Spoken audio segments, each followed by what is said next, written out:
नमस्कार साथियों, उत्कर्ष nursing classes में आप सभी का हार्दिक स्वागत और अभिनंदन है। कैसे हैं आप सभी लोग?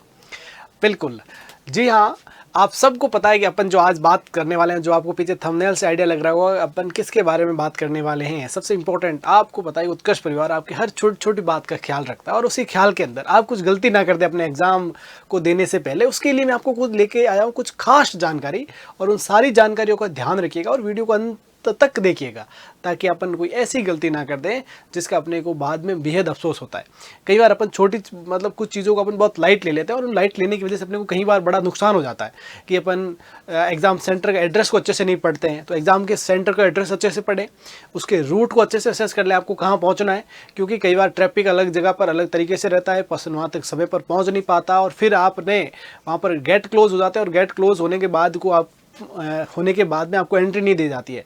और उसके बाद में तमाम तरह के वीडियोस आते हैं। आपने कई बार अपने सोशल मीडिया साइट्स है उस पर देखे होंगे कि लोग उसके लिए बहुत ज़्यादा जतन प्रयास करते हैं कि गेट ओपन किया जाए, पर गेट ओपन नहीं होता है। जिसका बड़ा कारण होता है कि रूल इज़ रूल। आपको ऐसा रूल बनाकर आपको पहले से इंटीमेट किया जा रहा है, तो आपको उस चीज़ का ध्यान रखना आपकी जिम्मेदारी है। फिर आप किसी के ऊपर आरोप लगाओगे तो ये आपकी गलती है कि आप लोगों ने अच्छे से उन चीज़ों को सीरियस नहीं लिया, ध्यान नहीं दिया, क्योंकि उससे पूरा सिस्टम खराब होता है और सिस्टम खराब होता है तो उसका वजह से बाकी साथियों को भी परेशानी होती है। तो इस वजह से आपको कुछ विशेष बातों का ध्यान रखना है एग्जाम सेंटर पर जाने से पहले और एग्जाम के समय और एग्जाम के बाद में किन किन चीज़ों का विशेष ध्यान रखना है। आपको सारी जानकारी मैं आप देने वाला हूँ। जैसे कि डीएसएसबी का एग्ज़ाम है जो आपके 12 तारीख को होने वाला, और उसके बाद में भी अलग अलग शिफ्ट के अंदर और आगे आने वाली तारीख के अंदर भी एग्ज़ाम की अलग अलग डेट्स है कुछ विद्यार्थियों की। तो आप सब लोग उसके लिए खुद को क्या करें, मेंटली पूरा प्रिपेयर कर लें और एकदम एग्जाम से रिलेटेड सारे डाउट अपने माइंड में पहले से क्लियर करके सेंटर को सही समय पर पहुंचना है, सही समय से एड्रेस और सारी बातों का विशेष ध्यान रखना है। जो कि आपके कुछ बेसिक जानकारी जो आपके उन्होंने अपने जो आपके एडमिट कार्ड है उसमें मेंशन करिए, क्या क्या उन्होंने बेसिक जो आपको जानकारी दी उसके बारे में अपन चर्चा करते हैं। सबसे पहला उन्होंने जो पॉइंट दिया है वो क्या दिया भाई, देखो आप सब लोग ध्यान से देखेंगे कि परीक्षा केंद्र में अभ्यर्थियों को शारीरिक रूप में ई प्रवेश पत्र पर फोटो के साथ में मेल खाना चाहिए। बिल्कुल, आपका जो फोटो है ना उस फोटो से आपकी शक्ल मेल खानी चाहिए। ऐसा नहीं हो कि फिर आप कुछ गड़बड़ करके आपका फोटो किसी और आधार कार्ड वाला पुराने जमाने का फोटो लगा रखा हो और अभी आप जाकर देख रहे हो तो मैच ही नहीं खा रहे हो। तो ऐसी गलती नहीं होती है। हमेशा कोई भी एग्जाम फॉर्म भरते समय हमेशा फोटो जो होता है वो रिसेंट समय का होना चाहिए, और इस बात का ध्यान रखेंगे तो आपको आपके आइडेंटिफिकेशन में ज़्यादा दिक्कत नहीं आती है और वो आपके लिए क्या रहता है, सुलभ रहता है, आपका समय जाया नहीं होता है। तो फोटो को थोड़ा देख लीजिएगा कि आपका वो सोच सके। तो उसी टाइम का जो हो सकता है कि 2-4 महीने पहले का फोटो था, उस फोटो का अगर आपने लेंगे तो उसका बड़ा यूज़ हो जाएगा आपके लिए ना, ये बड़ा इंपॉर्टेंट रहेगा आपके लिए। दूसरा जो इंपॉर्टेंट यहाँ पर रह सकता है, देखो आपको क्या है कि परीक्षा केंद्र में अभ्यर्थियों का प्रवेश पत्र में लिखित गेट बंद होने के समय के समाप्त होने के साथ ही गेट बंद कर दिया जाएगा और उसके पश्चात प्रवेश को अनुमति किसी भी परिस्थिति में नहीं दी जाएगी। जो गेट क्लोज का टाइम है उस गेट क्लोज के टाइम तक आपको वहाँ पर पहुँच जाना है, मतलब पहुँच जाना है। अगर उसके बाद अगर आप लेट हो गए तो उसकी वजह से आपको एग्ज़ाम देने से रोका जा सकता है और उसके बड़े गंभीर परिणाम आपको भुगतने पड़ सकते हैं, क्योंकि फिर आप आरोप लगाओगे कि 2 मिनट ही थे, 3 मिनट ही थे, 1 मिनट ही था, फिर उन चीज़ों का कोई फ़ायदा नहीं होने वाला। तो हमेशा ध्यान रखिएगा जब भी आपका जो गेट क्लोजिंग टाइम है उससे पहले अपने को कहाँ वहाँ पर पहुँच जाना है। विशेष तौर पर इस चीज़ का ध्यान रखिएगा, ठीक है। ये सबसे इंपॉर्टेंट नोटिस या पॉइंट मुझे जो लगता है, हमेशा कई बार ऐसी गलतियाँ आपको देखने को मिल सकती है। तीसरा जो यहाँ पर पॉइंट है, तीसरा पॉइंट यहाँ पर क्या है, देखो ध्यान दीजिएगा कि अभ्यर्थियों को परीक्षा समाप्त होने से पहले परीक्षा कक्ष छोड़ने की अनुमति नहीं होगी। जैसे कि आपको पता है कि कुछ लोग विद्यार्थी होते हैं जो हो सकता है कुछ स्मार्ट होते हैं और कुछ होते हैं देखो कि मतलब कुछ आना जाना नहीं, अपने को एग्जाम देने आने थी, तो वो भी विद्यार्थी रहते हैं वहाँ पर। तो ऐसे समय वो क्या कि एग्जाम को तो 15 मिनट में करके बैठ जाते हैं, फिर कहते हैं सर हमें जाने दो घर जाने से। नहीं नहीं नहीं, ऐसा नहीं होगा। समय तो आपको पूरा यूज़ करना पड़ेगा और ना तो अतिरिक्त समय दिया जाएगा ना समय कम दिया जाएगा। तो समय का विशेष ध्यान रखें, समय की कीमत को समझना पड़ेगा, क्योंकि ना तो आपको ज़्यादा समय दिया जाएगा ना समय कम दिया जाएगा। तो समय को ध्यान में रखते हुए कितने क्वेश्चंस हैं उन सारे क्वेश्चंस को देखना और उसको उचित समय के अंदर करना बहुत महत्वपूर्ण हो जाता है। और आप कई बार क्या होता है कि अपन किसी की इनिशियली जो हो रहा था थोड़ा टफ सेक्शन रहता है, लेटर ऑन ये थोड़ा ईजी सेक्शन आ सकता है। तो ऐसी कंडीशन में पूरा पेपर पढ़ना बेहद आवश्यक है। हो सकता है ईजी क्वेश्चन से आपने पीछे रह गए हो, तो आपको पूरा पेपर सही समय के अंदर, समय सीमा के अंदर ध्यान से पढ़ना एक बड़ी इंपॉर्टेंट बात है। इसमें भी कोई तरह की कोताही नहीं करनी है, अपने को पूरी तरीके से सावधानी रखनी है। उसके अलावा कोई भी तरह की पुस्तक से notes, calculator, mobile phone, electronics घड़ियां और अन्य किसी भी इलेक्ट्रॉनिक उपकरण, बैग आदि को परीक्षा केंद्र में रखने की अनुमति नहीं है।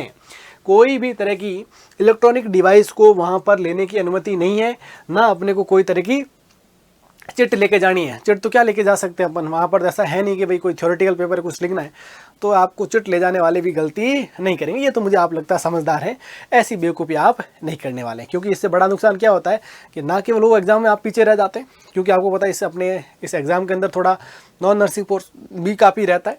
तो ऐसी कंडीशन के अंदर आपको ऐसा बिल्कुल भी नहीं करना है, बिल्कुल समझदार तरीके से, बिल्कुल नॉर्मल, बिल्कुल कैजुअल हो सके तो कैजुअल, जो उन्होंने ड्रेस गाइडलाइन को भी जितना सिंपल तरीके से अगर अपनी ड्रेसअप हो सके उतना यूज़ करें, ताकि वो उसके लिए भी आपको कोई दिक्कत नहीं हो। ज़्यादातर क्या होता है कि अगर लोअर वगैरह टी शर्ट वगैरह होते हैं तो ज़्यादा उपयुक्त रहते हैं, उसमें भी आपको ज़्यादा कोई आसानी रहती है उनको चेक करने में, तो उसको भी आप सहयोग कर सकते हैं अपने इंस्टीट्यूट का, तो वो भी आपके लिए बड़ा महत्वपूर्ण रहेगा। ठीक है, उसके अलावा देखो, अभ्यर्थी ई प्रवेश पत्र भविष्य से मैं संदर्भ हेतु अपने पास सुरक्षित रखे। कई बार क्या होता है अपने को लगता है कहाँ नंबर आना है ना, काहे रिजल्ट देखना है, और कई बार अपने को लगता है ठीक है अपन इन चीज़ों को पेपर दिया और पेपर की चर्चा में इतने व्यस्त हो जाते हैं कि अपनी जो प्रवेश पत्र होता है उसको भी कहीं खो देते हैं, लेकिन ऐसा नहीं करना होता है।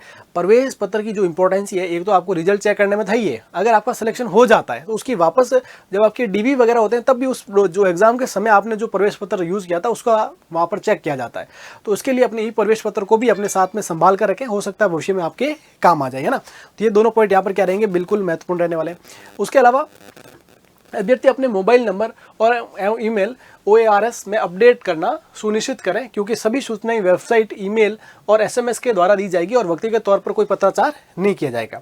तो अपने मोबाइल नंबर को और ईमेल को हमेशा जो आप यूज़ करते हो, ईमेल, स्पेशली ईमेल के बारे में अपन ध्यान नहीं देते। ईमेल बड़ा इंपॉर्टेंट एक कम्युनिकेशन का मेथड है, जिसके अंदर कोई भी सूचना होगी तो वो इंस्टीट्यूट आपको अलग से नहीं कि अपने भाई साहब को खास तौर पर मैसेज भेजा जाए, ऐसा नहीं होगा। सबके लिए समान तरीके अपनाए जाएंगे।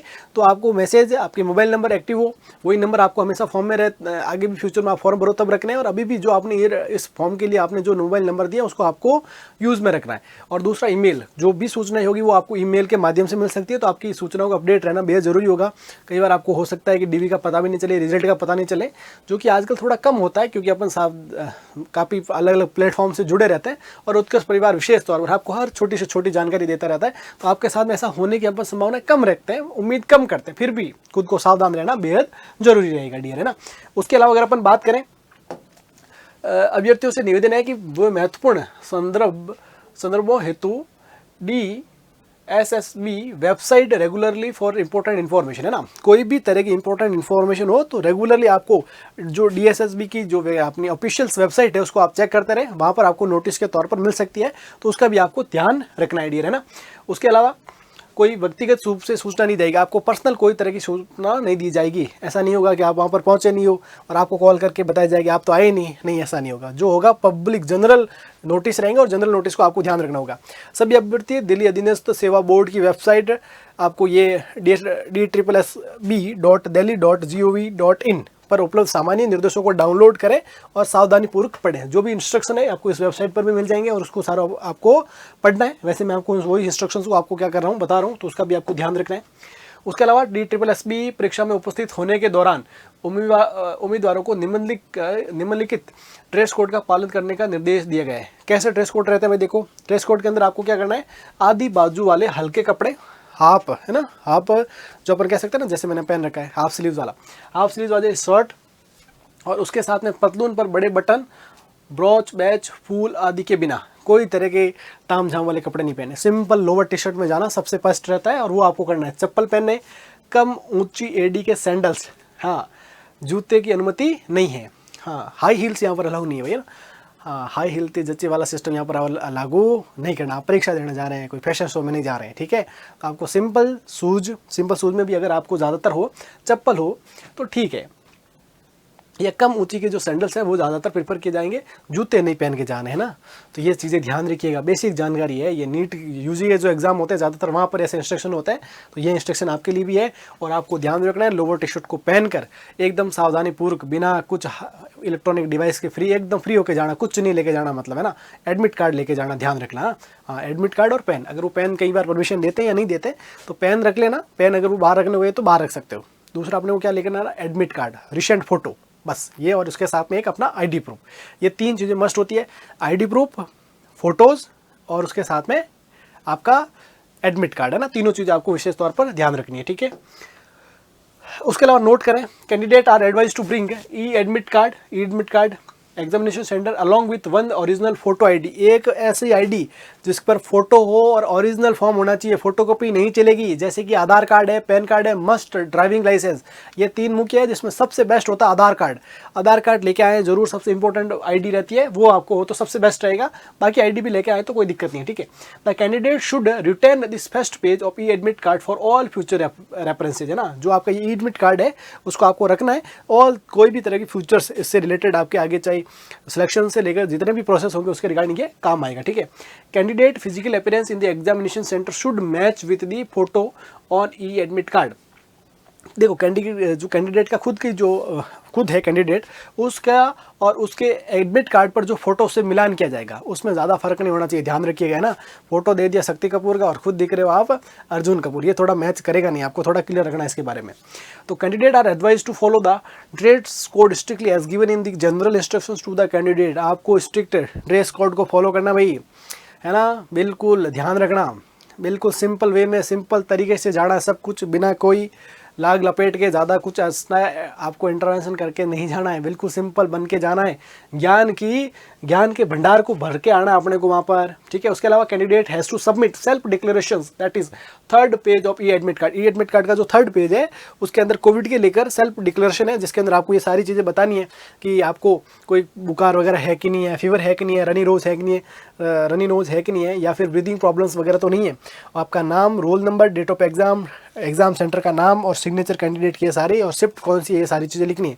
ये सेल्फ डिक्लेरेशन है कोविड का, और कोविड के समय कोविड के सिम्टम्स होने के, कोविड एक कम्युनिकेबल प्रॉब्लम है, आपके साथियों को उसकी वजह से परेशानी है, और अगर ऐसा कुछ है तो उस पेशेंट को आइसोलेट करके अलग तरीके से एग्जाम देने के भी प्रावधान किए जाते हैं, तो उसका भी आपको विशेष तौर पर क्या रखना है, ध्यान रखना है डियर्स, है ना। तो ये सारी बेहद इंपॉर्टेंट जानकारी रहती है। उसके अलावा कोविड-19 to invigilator to follow COVID-19 norms, social distancing as well as personal hygiene inside the examination। और वहाँ पर ऐसा कोविड-19 से रिगार्डिंग सोशल आइसोलेशन और पर्सनल हाइजीन को ध्यान में रखा जाएगा अगर ऐसी कोई प्रॉब्लम किसी इंडिविजुअल के साथ में रहती है तो। All rooms as well as in the premises of the exam centre as per SOP issues by the Ministry of Health and Family Welfare. बिल्कुल जो सारी चीज़ें वो आपके मिनिस्ट्री की गाइडलाइन के अकॉर्डिंग ही उनको अरेंज किया जाता है ना, तो उसके बारे में भी आपको थोड़ा ध्यान रखना है डियर्स। उसके अलावा एक छोटी सी और जानकारी, जिस भी विद्यार्थी को किसी भी पेपर से संबंधित ऐसे लग रहा है कि कैसा पेपर आया, खुद को सेल्फ असेस करने का है, तो उसके लिए एक छोटा सा आपके लिए एक अच्छा टेस्ट सीरीज मैंने प्लान करा है, वो DSSP के नाम से 2024 नर्सिंग ऑफिसर टेस्ट सीरीज है, जिसके अंदर का आपको 15 क्वालिटी टेस्ट है जो करेंगे। क्या एक्चुअली टेस्ट की इंपॉर्टेंस ही क्या है, एक तो वो आपके अंदर एग्जाम को अटेंड करने के रिगार्डिंग टाइम मैनेजमेंट को अच्छे से क्लियर कर सकते हैं कि आपको कितने समय में, आपको टाइम मैनेजमेंट में कोई इश्यूज अगर है तो वो आपके माइंड में पहले क्लियर हो जाएंगे। दूसरा, एग्जाम को कैसे अटेंड करना है वो आपके क्लियर हो जाएगा, ठीक है। उसके अलावा इंपॉर्टेंट MCQ है, कुछ नॉलेज को भी इंप्रूव करते हैं, है ना, और उसके अलावा आपके अंदर एक कॉन्फिडेंस बिल्ड करते हैं। तो इन सारी बातों को मजबूत करने के लिए इस टेस्ट सीरीज का भी आप अगर फ़ायदा उठाना चाहते हैं तो निश्चित तौर पर उठाइएगा। और ये टेस्ट सीरीज के अंदर बहुत मिनिमम प्राइस के अंदर आपको अच्छे 15 क्वालिटी टेस्ट मिलने वाले हैं, तो सब लोग इसका क्या करें, निश्चित तौर पर फ़ायदा उठाएं, ऐसा आप सब लोगों को प्रयास करना है। तो ये सारी बातें जो थी वो आपको DSSB एग्ज़ाम से पहले आपको क्या विशेष ध्यान रखनी है, उसके बाद में कुछ इंपॉर्टेंट इंस्ट्रक्शन थे और उसकी प्रिपरेशन में हमारा क्या सहयोग हो सकता है, उससे रिगार्डिंग हमने सारी बातें करी है। मैं उम्मीद करता हूँ कि आप सब लोग समझदार हैं और एक कह सकते हैं कि एडल्ट मैच्योर व्यक्ति होने के नाते आप ऐसी कोई गलती नहीं करेंगे। फिर भी अगर कोई गलती होने के चांसेस थे तो उसको सुधार कर लीजिएगा, अपने साथी से कोऑर्डिनेट करिएगा, और भी ज़्यादा कोई समस्या है तो उत्कर्ष परिवार को भी याद करिएगा। तो अपन पूरा प्रयास करेंगे कि आपकी सारी प्रॉब्लम को सॉल्व आउट करा जाए। उसके अलावा आप सभी तमाम विद्यार्थियों को मेरी तरफ से और उत्कर्ष परिवार की तरफ से ढेर सारी एग्ज़ाम के लिए आपको बेस्ट विशेष, और आप अच्छा करें। और निश्चित तौर पर अगर आपने अपने प्रयास के अंदर अपनी मेहनत और ईमानदारी रही है तो आप निश्चित तौर पर अच्छा करेंगे, और अच्छा नहीं भी करेंगे तो मौक़ों का कोई कमी नहीं, आपको पास में और आगे बड़ी अपॉर्चुनिटीज आ रही है। तो आपको खुद को उदास निराश ना पाएं और खुद को मजबूत इरादों के साथ में लगे रहिए अपनी जंग के अंदर। निश्चित तौर पर अपन सफल होंगे, ऐसा मुझे आशा ही नहीं पूरा विश्वास है। तो ऐसी ढेर सारी शुभकामनाओं के साथ में मैं विदा लेता हूँ। नए सेशन में मिलेंगे एक नई जानकारी के लिए, तब तक के लिए आज्ञा दीजिएगा। नमस्कार।